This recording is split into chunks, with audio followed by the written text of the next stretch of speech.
अरे वाह विदिशा, तेरे बाल तो बहुत लंबे हैं। इतने लंबे बालों का राज क्या है? कोई राज नहीं, मेरे बाल तो बचपन से ही लंबे हैं। चल झूठी, मैं नहीं मानती, मेरे बाल तो बढ़ ही नहीं रहे हैं। कितनी कोशिश करती हूँ, कितना सारा तेल लगाती हूँ, बढ़ने का नाम ही नहीं ले रहे, ऊपर से हर रोज झड़ रहे हैं। लेकिन तेरे बाल कैसे लंबे हैं इतने? तेरे पास तो तेल खरीदने के भी पैसे नहीं है। मैं सच बोल रही हूँ, मेरे बाल बचपन से इतने लंबे हैं। सिर्फ मेरे ही नहीं, मेरी 3 बहनों के बाल भी इतने ही लंबे हैं। विदिशा के बाल उसके पैर तक आते थे। उसकी माँ विधवा थी और बहुत गरीब थी। अपनी चौथी बेटी के जन्म के बाद उसका पति मर गया था। तब से कभी लोगों के घर पर काम करके तो कभी फुटपाथ पर कुछ बेचकर वो घर चलाती थी और रोज रात को सोने से पहले अपने पति को याद करके रोती थी। आप इतनी जल्दी क्यों चले गए मुझे छोड़कर? बेटे के चक्कर में 4 बेटियां पैदा हो गई। अब इनकी शादी कैसे करवाऊंगी मैं? यहाँ तो ठीक से खाना भी नसीब नहीं हो रहा है। ऐसे ही गरीबी में उसकी 4 बेटियां बड़ी होने लगी। घर में खाना नहीं था, जेब में पैसा नहीं था। बिमला की बड़ी बेटी विदिशा उसकी माँ से कहती थी, माँ देखो हमारे बाल कितने बड़े हैं, आपको चिंता करने की जरूरत नहीं है। इतने सुंदर बाल देखकर तो लड़के ऐसे ही शादी कर लेंगे। तू भी ना बेटी बहुत मासूम है। दुनिया इतनी सीधी नहीं है जितना तू सोचती है। शादी के लिए दहेज देना पड़ता है, लेकिन मैं तुम चारों के लिए दहेज कैसे दूंगी? विदिशा की बहन मिताली ने कहा, तो फिर दहेज नहीं देंगे माँ, हम खुद कमाएंगे और यहीं रहेंगे आपके पास। अच्छा, लेकिन कमाओगी कैसे? मुझे देख रही हो ना, सुबह से लेकर शाम तक मेहनत करती हूँ लेकिन पैसे बचते ही नहीं हैं। आप पढ़ी लिखी नहीं हो माँ, हम पढ़ लिख लेंगे तो हमें नौकरी मिल जाएगी। यही सोचकर चारों बहनें स्कूल में भर्ती हो गईं। लंबे बालों की वजह से बहुत जल्द स्कूल में उनकी एक पहचान बन गई। सभी उन्हें लंबे बालों वाली बहनों के नाम से जानने लगे। वो चारों शाम के बाद लोगों के घर पर काम करने गईं ताकि पढ़ाई का खर्चा निकाल सके। विदिशा कॉलेज में भर्ती हो गई और तभी बिमला की तबीयत खराब हो गई। वो बिस्तर से उठ नहीं पा रही थी और पूरा दिन बस खांस रही थी। विदिशा बेटी, अब क्या होगा? मैं तो बीमार पड़ गई हूँ और काम नहीं कर सकती। तेरी 3 छोटी बहनें हैं, अब घर कैसे चलेगा? आप चिंता मत कीजिए माँ, मैं सब संभालूंगी, मैं और मेहनत करूंगी। धीरे धीरे विदिशा के ऊपर सारी जिम्मेदारी आने लगी। दीदी, मेरा स्कूल ड्रेस फट गया है, मुझे नया ड्रेस चाहिए। दीदी, मुझे नई किताबें चाहिए। मुझे नए जूते चाहिए, ये जूते खराब हो गए हैं। और बिमला भी खांसते हुए कहने लगी, विदिशा बेटी, मेरी दवाई खत्म हो गई है, कल दवाई ला देना। एक तरफ घर की जिम्मेदारियां और दूसरी तरफ कॉलेज की पढ़ाई, सब कुछ एक साथ संभालते हुए विदिशा की हालत खराब हो रही थी। ऊपर से टीचर की डांट वो अलग। अर्चना मिस विदिशा से बहुत प्यार करती थी, लेकिन कुछ महीनों से विदिशा के नंबर कम आने की वजह से वो विदिशा से खफा हो गई थी। विदिशा, ध्यान कहाँ है तुम्हारा? कुछ महीनों से एग्जाम में अच्छे मार्क्स क्यों नहीं आ रहे? वो मैम, घर में माँ बीमार है इसलिए। चुप रहो, बहाना मत बनाओ। बस पढ़ाई में ध्यान नहीं लग रहा है तुम्हारा, बाकी बालों का ध्यान तो पूरा रख रही हो। नहीं मैडम, मैं बालों का बिल्कुल ध्यान नहीं रखती। अच्छा, बालों का ध्यान नहीं रखती तो क्या तुम्हारे बाल ऐसे इतने लंबे हो गए? हाँ मैडम, मेरे और मेरी बहनों के बाल ऐसे ही लंबे हैं, बचपन से। ये सुनकर अर्चना मिस के भी होश उड़ गए। किसी के इतने लंबे बाल कैसे हो सकते हैं? अगले दिन से अर्चना ने कॉलेज आना ही बंद कर दिया। उससे और इतना कुछ संभाला नहीं जा रहा था और फुटपाथ पर पकौड़े बेचना शुरू कर दिया। पकौड़े बेचकर घर तो चल रहा था, लेकिन विदिशा का नौकरी करने का सपना ही रह गया। और पकौड़े बेचकर इतना पैसा तो आ नहीं रहा था कि उससे पूरी जिंदगी आराम से कट जाए। विदिशा जैसे एक चक्की के बीच में फंस गई थी और उस चक्की का नाम जीवन था। वो हर वक्त दुखी दुखी सी रहने लगी। इसी तरह समय बीतने लगा। उधर अर्चना मिस भी विदिशा को भूल ही गई।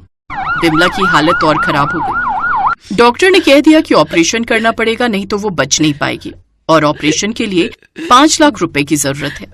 इन सारी बातों से विदिशा परेशान हो गई थी। लेकिन लोगों की जिंदगी में एक मोड़ तो आता ही है जहां जिंदगी उसे एक मौका देती है। अर्चना मिस के पति एक एड एजेंसी में काम करते थे और कुछ दिनों से बहुत परेशान थे। क्या बात है, आजकल बहुत परेशान लग रहे हो? हाँ यार अर्चना, एक नई तेल की कंपनी का काम है, उनके लिए एड बनाना है और उसमें लंबे बालों वाली लड़कियां चाहिए यार। लेकिन एक भी मॉडल नहीं मिल रही है जिसके लंबे बाल हो। सभी के बाल छोटे हैं। आजकल तो छोटे बालों का ही फैशन चल रहा है। लंबे बालों वाली लड़की चाहिए तुम्हें? हाँ, बाल नेचुरल हो तो और भी अच्छा, लेकिन आजकल कहाँ मिलती हैं ऐसी लड़कियां। खैर छोड़ो। अरे नहीं रुको, मैं ऐसी लड़की को जानती थी। उसके बाल पैर तक आते थे और उसने मुझे एक बार कहा था कि उसके बाल ऐसे ही लंबे हैं। अच्छा, मुझे तो वही लड़की चाहिए, लेकिन कहाँ मिलेगी वो लड़की? सिर्फ वो नहीं, उसकी 3 बहनें भी हैं। अरे वाह, क्या बात कर रही हो अर्चना, मुझे जल्दी से उस लड़की के पास ले चलो। कैसे? उस लड़की ने तो कॉलेज ही छोड़ दिया। बहुत अच्छी लड़की थी। अरे यार, सारा मूड खराब कर दिया यार। चलो आज बाहर खाने चलते हैं, मूड ठीक हो जाएगा। अर्चना उसके पति के साथ गाड़ी में बैठकर निकल गई और तभी रेस्टोरेंट के पास जाकर देखा कि रेस्टोरेंट बंद है। अरे यार, आज तो कुछ भी ठीक नहीं हो रहा है मेरे साथ। अब क्या खाएंगे हम? तभी एक लड़की उनके पास आई और कहा, अरे अर्चना मिस, आप यहाँ पकौड़े लेंगी क्या? मैं चाय पकौड़े बेचती हूँ। विदिशा वहीं पर पकौड़े बेचती थी। गाड़ी देखकर वो पकौड़े पूछने के लिए आई थी और उसे देखकर अर्चना मिस को जैसे हाथ में चांद मिल गया। अरे विदिशा तुम! अरे देखो, यही है वो लंबे बालों वाली लड़की जिसके बारे में मैं बोल रही थी। अरे वाह, तुम्हारे बाल तो बहुत लंबे हैं। एक विज्ञापन में काम करोगी क्या? और ऐसे ही अचानक से विदिशा और उसकी बहनों की जिंदगी बदल गई। चारों बहनों ने मिलकर तेल का विज्ञापन किया और वो विज्ञापन इतना फेमस हो गया कि चारों बहनों को एक के बाद एक काम मिलने लगे और लंबे बाल उनकी पहचान बन गई।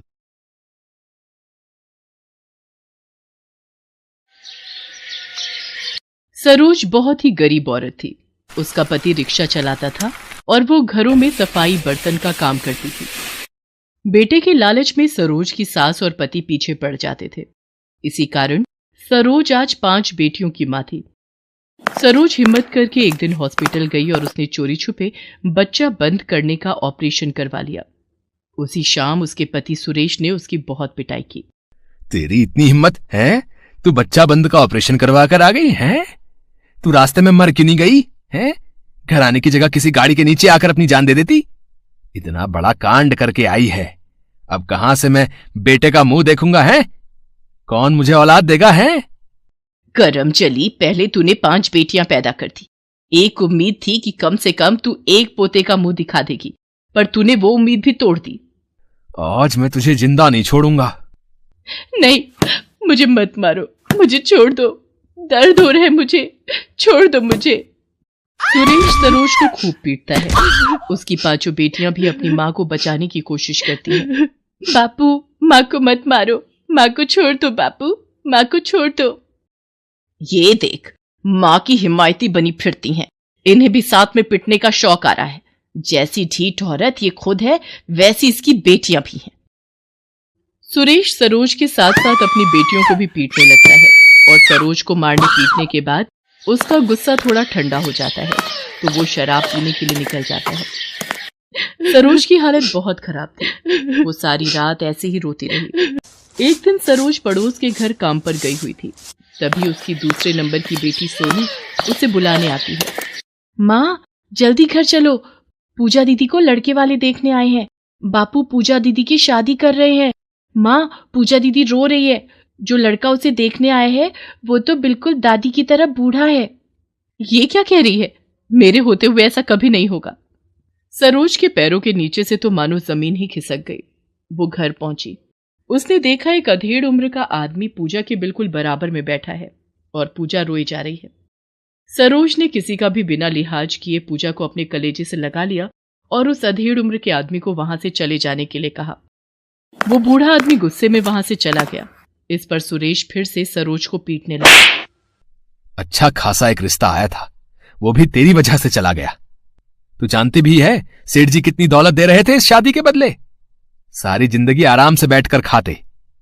सुरेश बिल्कुल सही कह रहा है। एक को ब्याहना शुरू करेगी तब जाकर 5 बेटियों को ब्याहने तक बूढ़ी हो जाएगी। एक तो मेरा बेटा अच्छा रिश्ता लेकर आया और तूने उसके साथ ऐसा सलूक किया। अरे अब नहीं करेगी शादी तो कब करेगी? 14 पार कर चुकी है लड़की। मैं अपनी बेटी की जिंदगी बर्बाद नहीं होने दूंगी। आप दोनों को शर्म आनी चाहिए। जो आदमी उसके दादा की उम्र का है, आप उसके साथ उसकी शादी करवाना चाहते हो। आप लोगों को लालच ने इतना घेर लिया। आज तू मेरे हाथों से नहीं बचेगी है, तेरी जुबान बहुत लंबी हो गई है। सुरेश फिर से सरोज पर हाथ उठाता है। अब तो हद ही हो गई थी। सरोज अब इस दर्द भरी जिंदगी से तंग आ गई थी। और एक रात सुरेश और सरोज की सास गहरी नींद में सो रहे थे। सरोज ने अपनी 5 बेटियों को उठाया और घर छोड़कर निकल पड़ी। सरोज को नहीं पता था कि आगे उसकी जिंदगी में क्या होगा।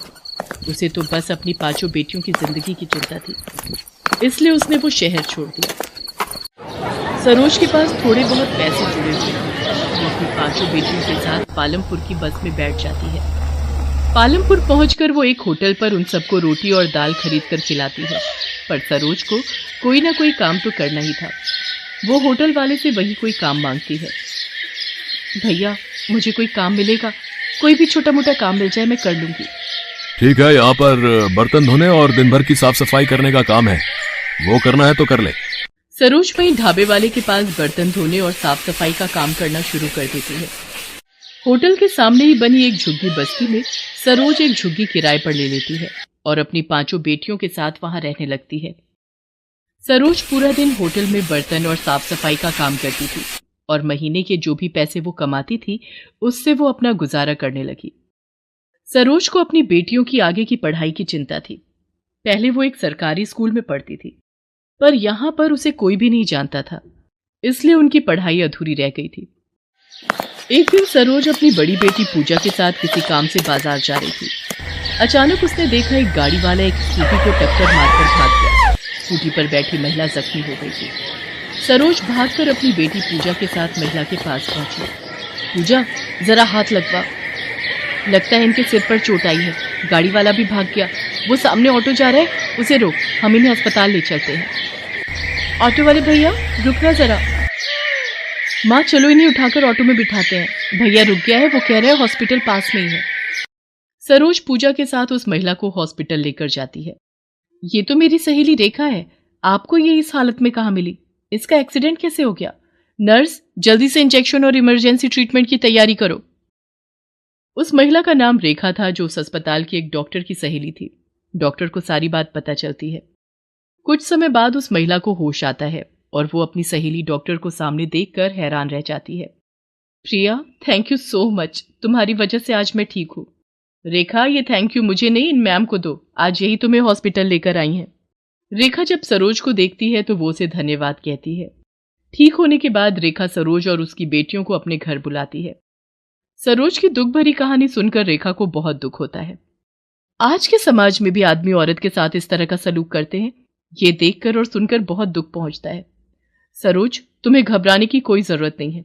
तुमने जीवन में अपनी बेटियों के लिए जो भी फैसला लिया है वो बहुत सही है, और इनकी पढ़ाई की बिल्कुल चिंता मत करो। मैं और मेरे हस्बैंड यहीं पालमपुर में एक स्कूल चलाते हैं। मैं तुम्हारी 5 बेटियों का एडमिशन वहां करवा दूंगी, और हमें अपने स्कूल के लिए एक केयर टेकर की भी जरूरत है। तुम चाहो तो स्कूल में केयर टेकर का काम कर सकती हो, जिससे आराम से तुम्हारा परिवार चल सकता है।